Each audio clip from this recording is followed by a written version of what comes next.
وعلیکم 7 کلاس، کیسے آپ لوگ بچوں؟ آج 17 دسمبر ہے اور جمعرات کا دن ہے۔ آج ہم اردو بی میں پڑھیں گے ضمیر غائب، ضمیر حاضر یا ضمیر مخاطب، ضمیر متکلم۔ کل ہم نے اس کے نام لکھے تھے، آج ہم اس کی تفصیل سے پڑھائی کریں گے۔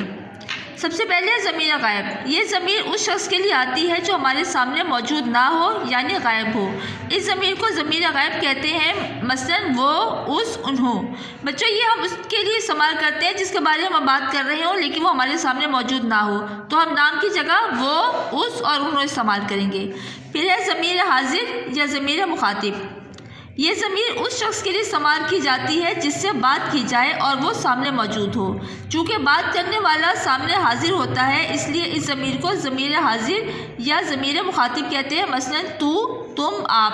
اب جیسے میں آپ لوگوں کو سبق پڑھا رہی ہوں تو اس کا مطلب میں آپ سے مخاطب ہوں، آپ لوگ میری آواز سن رہے ہو، میں آپ کو پڑھا رہی ہوں تو اس لیے میں آپ کا لفظ استعمال کروں گی آپ، ٹھیک ہے؟ تو یہ اس کے لیے استعمال ہوتا ہے جس سے ہم بات کر رہے ہوتے ہیں۔ پھر ہے ضمیر متکلم۔ یہ وہ ضمیر ہے جو بات کرنے والا شخص اپنے لیے استعمال کرے، مثلا میں، ہم۔ اب جیسے میں نے آپ کو بتایا کہ میں یہ سبق پڑھ رہی ہوں تو میں کیا ہوں؟ متکلم، یعنی کہ میں اپنے بارے میں بات کر رہی ہوں۔ تو ضمیر متکلم وہ ہے جو بات کرنے والا اپنے لیے استعمال کرتا ہے، اسے کہتے ہیں ضمیر متکلم، مثلا میں، ہم۔ بچوں کا کام آپ نے کاپی پر کرنا ہے اور اس کو اچھی طرح سے یاد بھی کرنا ہے۔